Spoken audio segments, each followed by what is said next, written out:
je le sais, que la France a des éléments sur ce qu'il est arrivé à Bilo et à Fourniquet, puisqu'on m'a même confié que le pilote du bateau qui a emmené Fourniquet et Bilo sur l'île de Fotoba a été débriefé par les services de renseignement français et a donné toutes les informations. Ça montre à quel point nous sommes ici en France proches de ce régime-là et nous savons tout de la machine de mort qui est mise en place et nous n'avons absolument aucune excuse.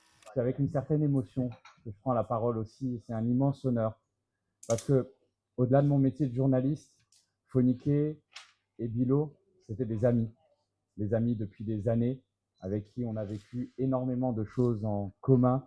Je me souviens notamment, j'étais en Guinée en 2020 quand il y avait les manifestations contre la modification constitutionnelle qui devait amener le troisième mandat d'Alpha Condé, et Fourniquet était là à son domicile traqué par les forces de l'ordre et toujours il se battait avec courage en disant, voilà, en ignorant les risques. Vous savez, ça me fait beaucoup penser à Sver d'Aragon qui disait que la mort n'éblouit pas les yeux des combattants. Et c'est vraiment un honneur d'avoir connu Fourniquet et Bilo. Et puis je pense à tous ceux aussi qui ont disparu dans la machine de mort, dans la machine de répression de Mamadi Doumbouya, et notamment à mon confrère Habib Marwan Camara, dont j'étais très proche, avec qui on a travaillé ensemble. Et je ne peux pas rester indifférent à ça. Et ma colère, elle est d'autant plus grande que mon pays, la France, a joué un rôle, je ne sais pas encore à quel niveau, il faudra que la justice un jour l'établisse, mais a joué un rôle dans ce qui s'est passé en Guinée et dans l'établissement d'un système qui en vient même à enlever des femmes et des enfants, ce qui, avec peut-être le Burkina, est quand même assez unique en Afrique de l'Ouest. Et malheureusement, on n'en entend pas beaucoup parler parce que Mamadi Doumbouya est un fidèle allié de la France. Et pour ce qui est de Fourniquet et de Bilo, moi je voudrais que la justice fasse son travail. Je n'ai pas beaucoup confiance en la justice française, mais peut-être qu'un jour, quand il viendra un changement en Guinée, la justice guinéenne fera son travail sur ce que savaient et ce qu'ont fait les coopérants militaires français et les officiers français qui étaient présents à ce moment-là à Conakry. À savoir notamment, on a parlé de la gendarmerie qui sont parmi les éléments qui ont arrêté Fourniquet et Bilo. Il y avait 2 conseillers auprès du patron de la gendarmerie, le général Bala Samora, dont un lieutenant-colonel de la gendarmerie dont j'avais révélé le nom, qui s'appelle Christophe Lasguez et qui a été rapatrié juste après. Quel a été leur rôle? Qu'est-ce qu'ils savaient?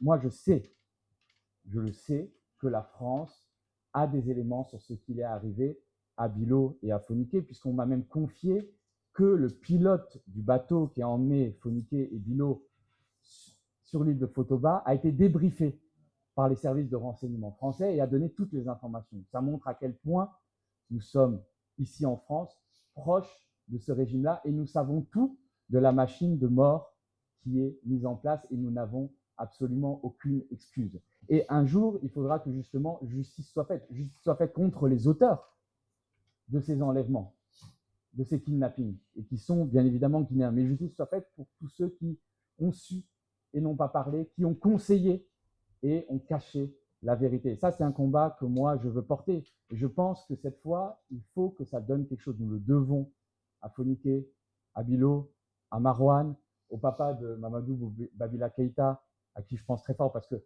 c'est une chose de s'engager dans une lutte en sachant qu'on prend des risques, mais c'est une chose aussi encore plus dure et plus grave de s'engager dans une lutte en sachant que sa famille, que ses parents, que sa maman, que ses enfants peuvent du jour au lendemain disparaître.